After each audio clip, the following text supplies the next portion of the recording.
when Royal Caribbean came out with the TikTok talking about the Ultimate World Cruise, we were like, whoa, that's pretty cool. Like you could do this on what we love, which is cruising, and you don't have to do the night watches and all the crazy stuff of sailing yourself. You have these um, people that are like trained professionals, and you have a huge ship where you can meet a bunch of people and stuff and have other crazy, exciting people that want to do it too. And so when we looked into that, we were like, yeah. Welcome to Mitlin Money Mindset, your weekly dose of inspiration and insights to ensure you enjoy each step of your journey. Whether you're saving for the future, planning your next big adventure, or simply looking to add more joy to your life, you've come to the right place. Now, let's dive in. I'm Larry Sprung, your host for the Mitlin Money Mindset and founder and wealth advisor of Mitlin Financial. Today, we are thrilled to introduce Brooklyn Schwetje. She recently wrapped up traveling the world on the Royal Caribbean Ultimate World Cruise. Brooklyn experienced a dream that many of us can only imagine, exploring the farthest corners of the globe aboard one of the most luxurious cruise lines. As part of the Royal Caribbean Ultimate World Cruise, she visited breathtaking destinations, experienced diverse cultures, and embraced all the world has to offer. Through our travels, she shared insights on the adventure, personal growth, and the importance of seizing opportunities to live life to the fullest. Brooklyn's story is one of exploration, curiosity, and the pursuit of unforgettable experiences. Join us as we dive into Brooklyn's epic world journey, hear about her favorite destinations, and learn how the adventures are shaping her perspectives on life and the world. Well, I am super excited today because, as you all know, I love talking about travel, love talking about experiences. I think they're so important for people, families, etc. And we have a great guest today. We have Brooklyn Schwetje, who traveled the world on the Royal Caribbean World Cruise. And welcome to the show, Brooklyn. Hi, thank you for having me. Yeah, it's not every day you have somebody who's done the amount of traveling that you've done, especially in a short period of time. So I'm excited to hear a lot about this. But before we dive into the trip and the world cruise on Royal Caribbean, can you just share a little bit of background about who you are and kind of what brought, what were you doing up until that point, if you will? Yeah, I'm currently a student at the University of Alabama. I'm earning my master's in sport hospitality, and I actually was studying there in person. And then on December 10th, well, December 5th is technically when I left school to then start coming to the trip to come to Florida. And then December 10th left and traveled the world and continued my studies while doing that. And I'm still continuing them now post cruise. Wow. So I guess for those people, and we'll talk about the cruise in a minute, but for those people that think that there's not good Wi-Fi on cruises, evidently that's not the case because you were able to do all your schooling on that trip, right? Yes, I was able to call into class. I was able to post assignments on time. People were able to live stream. The Wi-Fi was very good, especially with school. So no excuses not getting it done. There you go. Amazing. Now, our families met a few years back on the 11-night Southern Caribbean cruise back in 2019. And it seems like my boys, you grew up traveling. And, how do you think for those who are listening, maybe have families or are young, how do you think traveling at such a young age has impacted who you are today? I definitely think that traveling helps me to like try new things, like anywhere I go. Like I've gotten better at wanting to try new foods, try new experiences. Also, it's helped me to adapt to new areas. Just with moving like to college. When I moved to college, it was pretty easy. It was not easy leaving my family, but it was an easy experience getting to meet new people and stuff because it gets you out of your shell and you kind of know how to make new friends and just, yeah, new experiences. Because moving or going to new places, like it really just helps you to do that. And I think that really helped to broaden my experience just on people and life. Really just to live life to the fullest and see as much as I can when I can.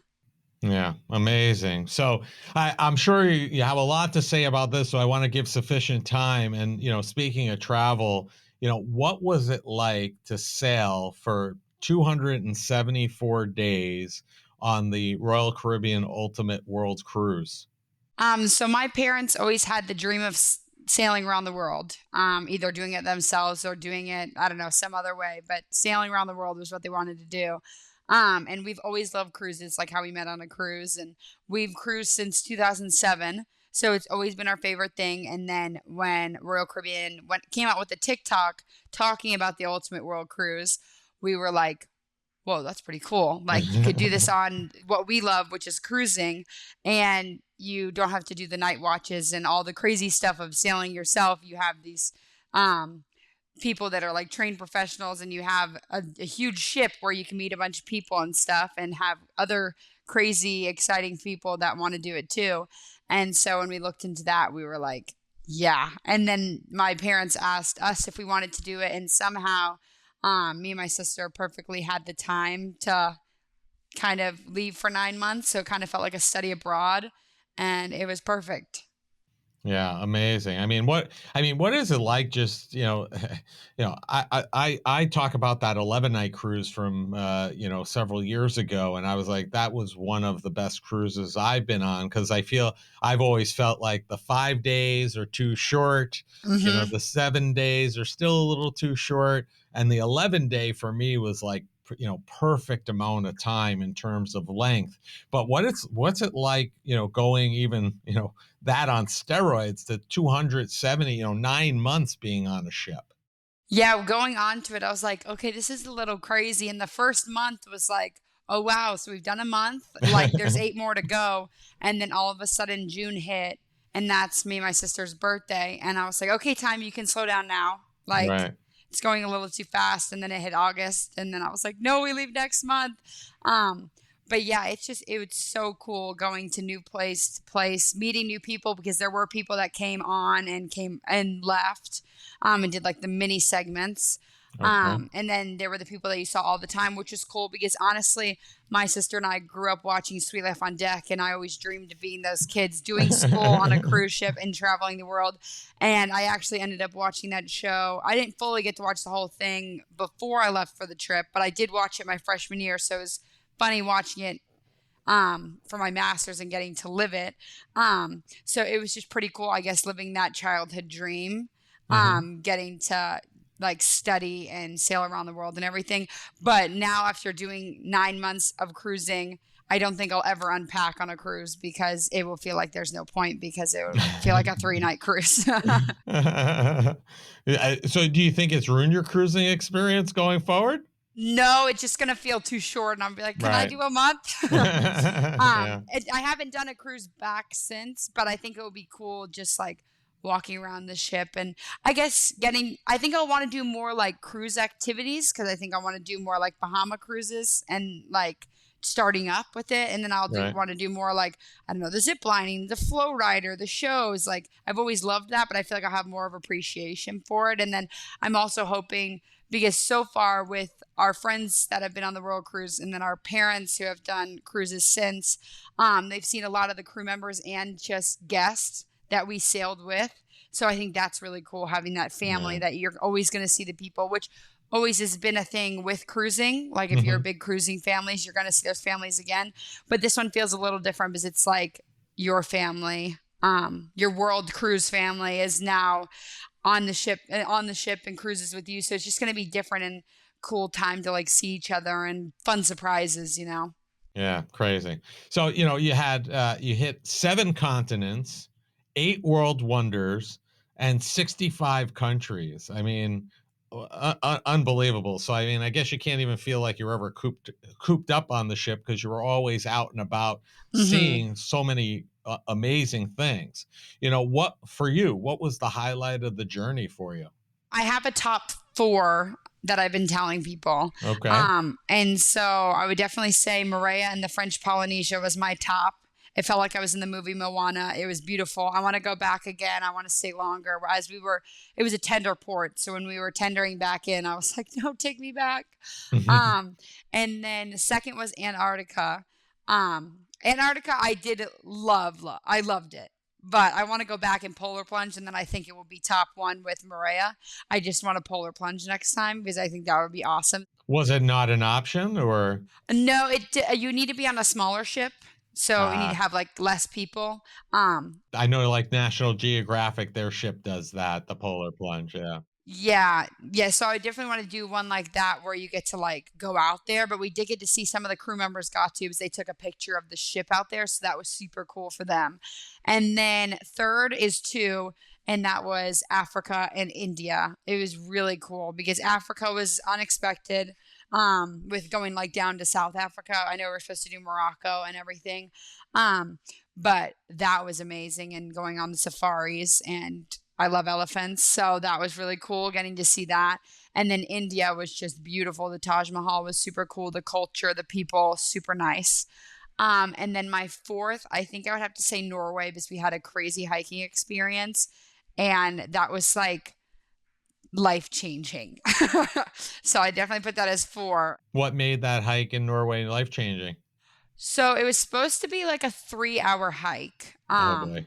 And it was like 3 hours up, 3 hours back is what I was thinking it was. And then we go up kind of like the 3 hours, and then it's a beautiful view. Like there's like a Right. little like houses up there. And then you just see like the mountains and the water and everything, and it's just amazing. And then we kept going a little bit more, and then we realized we are stuck and have to keep going. And then we ended up rock climbing basically. And then we were really high up. And again, this is like our first like actual hike that we've ever done. And was this not planned as part of the adventure or? It was planned, the hike, like it was something we wanted to do, but it was something on our own.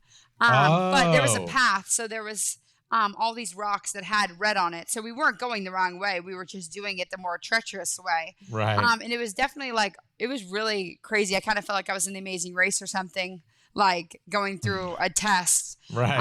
And it was just a test, like a mental test, physical test, and it was also crazy with like changing in elevation and also Sure. in weather because you're sweating on the way up and then you're freezing at the top. And then it started raining and stuff. But again, it was just the views. You're just like, this is insane. I like literally cannot wait to tell everyone about this.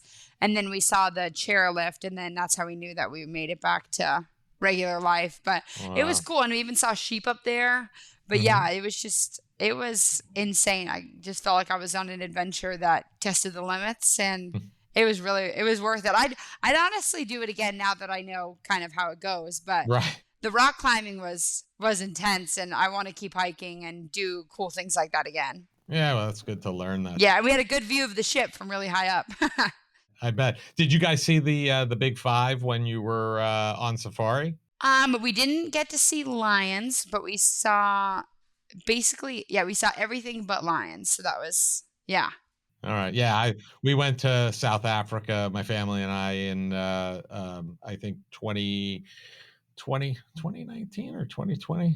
No, 2019. We went to South Africa, and it was amazing. The safari was fantastic. Yeah, it's unreal, all the animals and everything. And when we were in Sri Lanka, one of the elephants actually ended up he was just passing by us, so we were just like not moving, we were watching, and then he stuck his trunk in and like touched my leg. And with going to Alabama and everything, it was just like a weird, like, do we just have a connection kind of thing?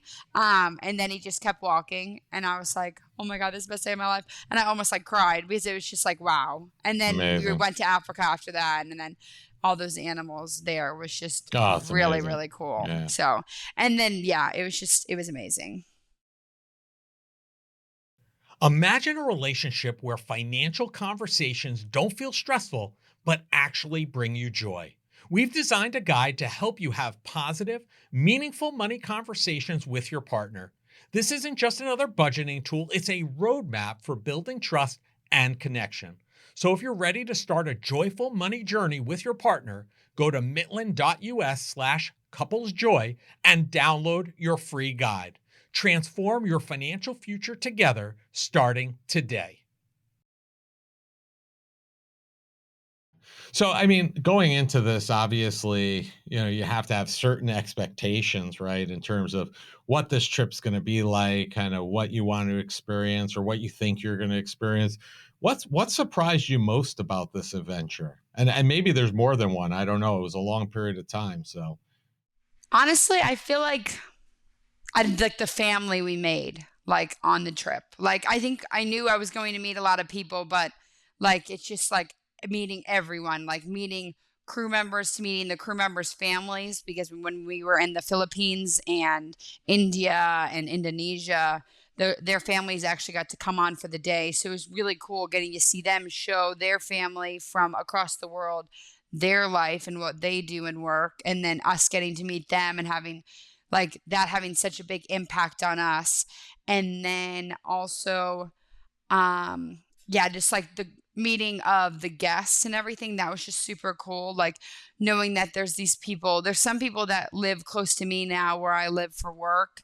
And so that's cool to have them there just in case, because like my family doesn't live in the same city. So I know that I have them right there in the city next to me. And then also just getting like I've seen some of the kids from the trip, and that was been really cool. But yeah, it's really just like this family that we made, and we know we're going to see each other again. Like it was sad knowing that we're not all going to be in the same place at once. But when I was like crying and like sad about it, I knew that I'd still like see them again. It would just be different. were people all that were on this trip specifically, not the people that were hopping on and off, on the mini trips, but the people who committed to taking this 9-month journey with you, were they predominantly from the US? Were they scattered all throughout the US? Some people not US? Like, what was the makeup of that group? I would say a majority was from the US, and then next would have been Australia. Oh, Um, and which is a long trip from Australia to Miami. And then we had a family from South Africa that was on the whole thing. And then we had a few from a few other countries, or like they had grown up in other countries, but now they live in the US. right, Because like there right. were some from like Gambia and stuff. So it was cool just having people from other places, but now live in the US. But I would say like US and Australia was like the bigger numbers. And so, yeah. And I've already seen people meeting up with each other on Facebook. So it's cool. Yeah, it makes it so much easier to stay in touch now, right? Through those electronic communications. So, Yes, for sure. one of the things I saw was the crew planned a lot of celebrations. They had a celebration for the Super Bowl on the pool deck, your birthdays, which happened to be on the same day, a crossing of the equator, and there were like so many more. They tried to celebrate a lot of the moments while you were on this trip. What were your favorite events along the way that they threw for you guys? Yeah, definitely birthday was the top one. Like they just made us feel so special, and it was really cool because actually some other crew members, it was their birthday too. And then finding out that other guests had the same birthday as us, because some you just don't talk, like you don't think to talk about your birthday until it's going on, and then you have them coming up to you and be like, it's my birthday too, and you're like, no way. But yeah, they just made us feel so special, and get like celebrating with us and everything. And then it was cool like how me and my sister get to share it together, so we got to really celebrate that. But that was a birthday I think I'll never forget, and honestly nothing will top that. Did the whole ship sing happy birthday or what? Yeah. Oh, really? Yeah. Yeah, basically everywhere we went, everybody was singing happy birthday. And it was like one big happy family, and it was amazing. And I was really happy with what they'd done. And they went above and beyond anything we could have ever thought of. Because yeah, it was just that family and everybody being there was just really cool. Crossing the equator, that was really fun. I've done that ceremony before, but this one was fun because I really got to be a part of it and be a scoundrel and get the water dumped on me, kiss the fish, everything like that. And then they like played funny jokes on us and everything, so that was cool. I did really like that. I wish they would continue to incorporate. They would bring on performers from the countries we are in. Oh, And I thought that was really cool. When we were in, there were so many. Like when we were in China, they brought on a dance group. When we were in South Africa, a dance group. Like just all this different stuff. And taught, like in New Zealand, they brought on people and they did the haka. And that was something I've always wanted to see. I still want to see it at a rugby game. But getting to see that from the people from New Zealand was really cool because you really get to learn and embody their culture. And sometimes you got to go up Yeah. on stage and do the Polynesian, they have poi balls. So that was cool. I learned to do that when I was younger, but getting to learn to do it in New Zealand was really cool. So I wish they would continue doing that. Like even when we're in port in the Bahamas, if they brought on people to teach a dance and to do a performance, like I loved that. And I thought that was just really, really cool getting to really see the cultures and be a part of that. Yeah, live and in person, not somebody trying to replicate it. It's like authentic. Yeah, it was the real people. Yeah, and some of them have never been on a ship before, so they were able to explore the ship for a little bit and then perform for us. And yeah, it was just really cool, like getting to go up there and do it because I'd always volunteer because I wanted to learn and stuff. So yeah, I would love if they continued that. Could you share with us, because I'm not sure how many of our listeners know what the ceremony is when you cross the equator, and it sounded like the way you were trying to allude to it, that's a pretty interesting one. Would you mind sharing that with us? Yeah, so when we cross the equator, King Neptune comes and he has to punish the scoundrels that have done something wrong. Done something wrong. And so he brings them forward, and it's usually how we did it was there was a few crew members, and every now and then there would be one guest. And so I got to be the one guest. And they would just do funny things that would punish us, or funny things that on why they were going to be punishing us. Right. And so to punish us, they have to dump a bucket, a bowl, a cup, whatever size amount of ice water onto the backs of the scoundrel. And then after that, you have to kiss the fish. Yeah. And when I did it, mine was, I think, a bucket, and then it was me and one of the other crew members, because I made him do because we would do a bunch of TikToks together. They jokingly said that I needed to get more ice water down my back, and we got a whole entire like trash bin, like that size of water dumped on us, and then had to kiss the fish again. Yeah, and then after that, we are free of our charges. There you go. So, you led into, TikTok, and I want to talk about that for a minute because a lot of the folks that listen to the show are entrepreneurs, business owners, people are trying to expand their reach on social media. And, you've been vlogging for over 5 years. And I believe it looks like that your time on the Ultimate World Cruise, that content has kind of taken your social footprint to a whole new level. What has that growth, that change, that trajectory taught you, over the last year or so? Yeah, so yeah, I have been posting for a while. I kind of was doing it more for like me and my friends just to be like, oh, this is what I'm doing. And I enjoyed creating this stuff. And then, yeah, when this came around, when I was just posting about it like I normally do, it just kept getting more traction than my others videos did. And then it kind of felt like a job in a way because you wanted to make sure that you were getting out that content in a timely manner, and you were putting out good product. So that was pretty cool now having like a bigger group of people watching it because like the amount of comments of people just being like, you really do create good stuff. Like it made me feel good. Like, okay, it like my work has paid off these past years, like learning how to do this just by posting. So yeah, that's been cool. It sometimes does feel like a job, but a fun job because it's cool, like getting to, yeah, show off my travels, but doing it in my personal way and getting to put out like my personal brand. Amazing.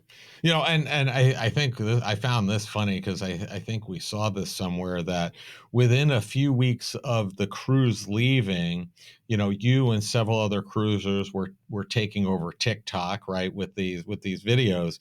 And I read that there was a 67-year-old retiree who only posted on TikTok after his adult children encouraged him to share the videos he was sending to them.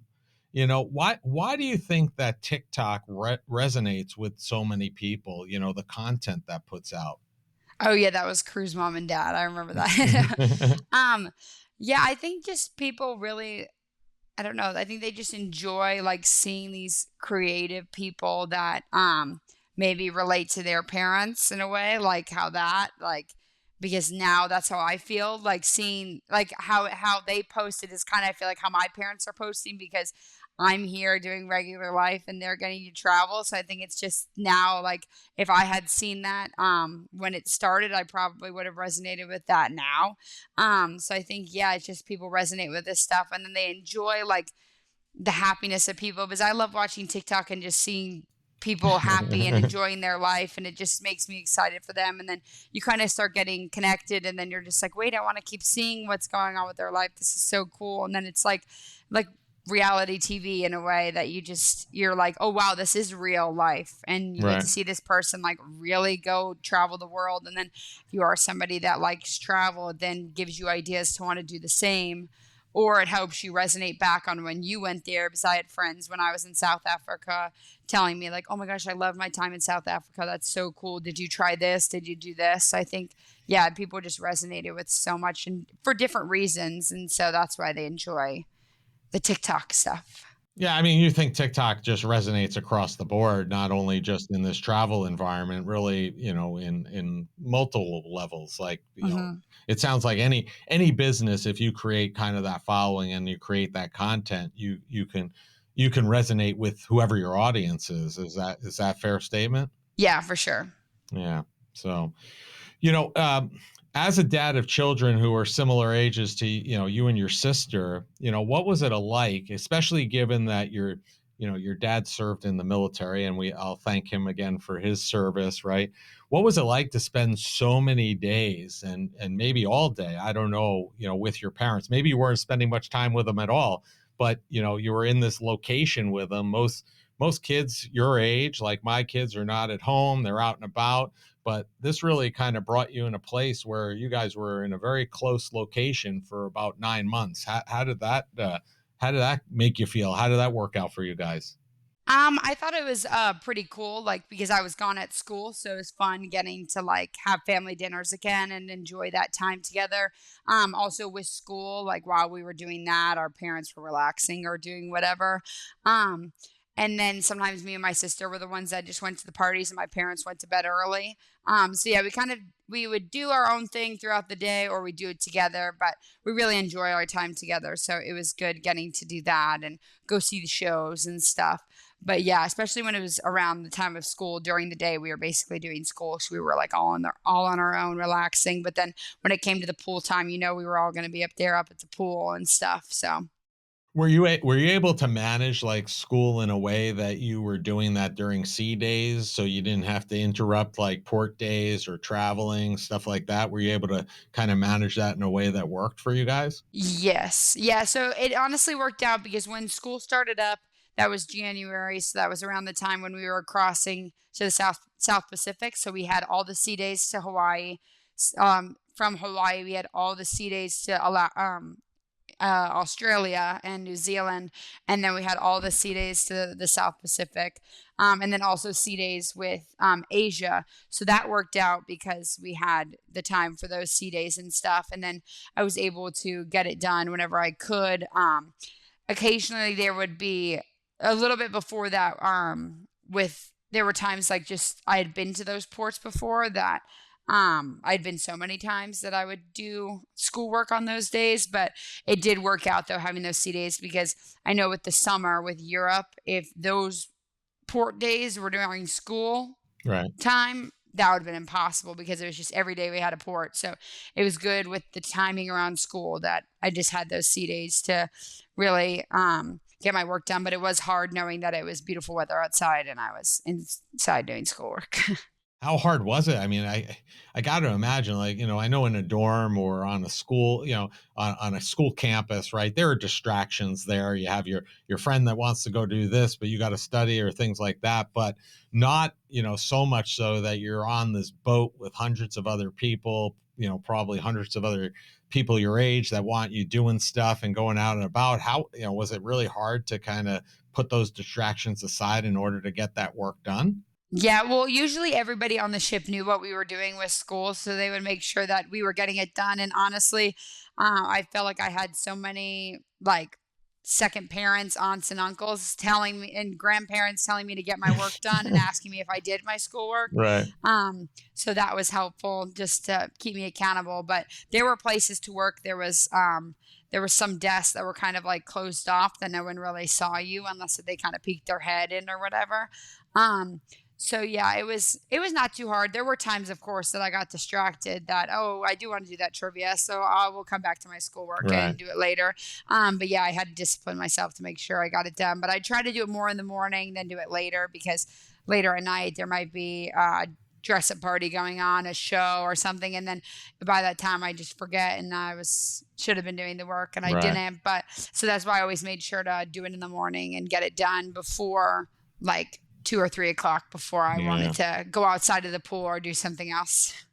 Yeah. Well, it sounds like you were super grateful for the trip. I love hearing about it. It was fun watching the travels, and this brings me a lot of joy even talking about this and trying to think about where my next adventure is going to be. So I appreciate that. But before we let you go, we ask each of our guests the same final question, because we are the Mitlin Money Mindset. We are all about joy, and that is, what did you do today that brought you joy and put you in the right mindset for success? Well, I made sure to do my laundry and fold it and get it ready to start my day today. And then also I'm figuring out my plans for Halloween tonight and just excited to either watch some scary movies or something, and yeah, just relax and take in the day. There you go. Well, listen, I have one more question for you, because this is going to be airing in early 2025. And I think I know what the answer is going to be, but I'm going to ask it anyway. Who do you have for the 2024-2025 Stanley Cup? Oh, the Florida Panthers.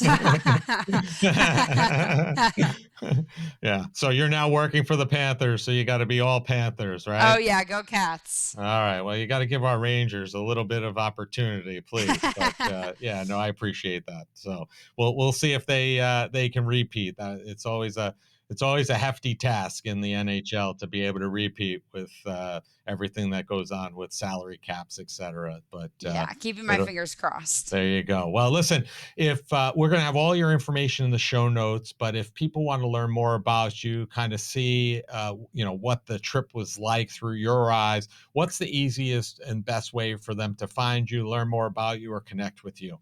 I would say all my handles are Brooklyn Travels the World on Instagram, TikTok, and on YouTube. So make sure to keep in contact there. And you'll see all my travels and things that I'm getting up to post cruise. Awesome. Well, listen, Brooklyn, it's been a pleasure chatting with you. I appreciate you taking out the time, and enjoy your day. Thank you. You too. I want to thank Brooklyn Schwetje for being a guest on the Mitlin Money Mindset. Brooklyn had the huge privilege of experiencing something that many of us can only dream of. The joy she experienced and the education she was given through her travels is something that will certainly set her up for life. Just amazing. Amazing. Be sure to take a look at Brooklyn's social media and how she documented her travels, because this will certainly have you convinced that experiences are superior to gifts. This is the type of joy we should be striving for during our lives. Brooklyn Schwetje and all she is up to can be found across most social media platforms. All the contact information needed to find her can be found in the show notes. Thank you for joining us on this episode of Mitlin Money Mindset. Remember, it's not just about the money, it's finding joy in the journey and embracing the right mindset. If you love the show, be sure to subscribe, rate, and leave a review. Don't forget to follow along for more tips and inspiration. Please visit the social links below to connect with Larry or his guests. Until next time, keep smiling, keep thriving, and remember to think about, what did you do today that brought you joy? The opinions voiced in the Mitlin Money Mindset Show with Larry Sprung are for general information only and are not intended to provide specific advice or recommendations for any individual. Past performance is no guarantee of future results. All indices are unmanaged and may not be invested into directly. Investing involves risk, including possible loss of principal. No strategy ensures success or protects against loss. To determine what may be appropriate for you, consult with your attorney, accountant, financial or tax advisor prior to investing. Investment advisory services offered through CWM LLC, an SEC registered investment advisor. Guests on the Mitlin Money Mindset show are not affiliated with CWM LLC.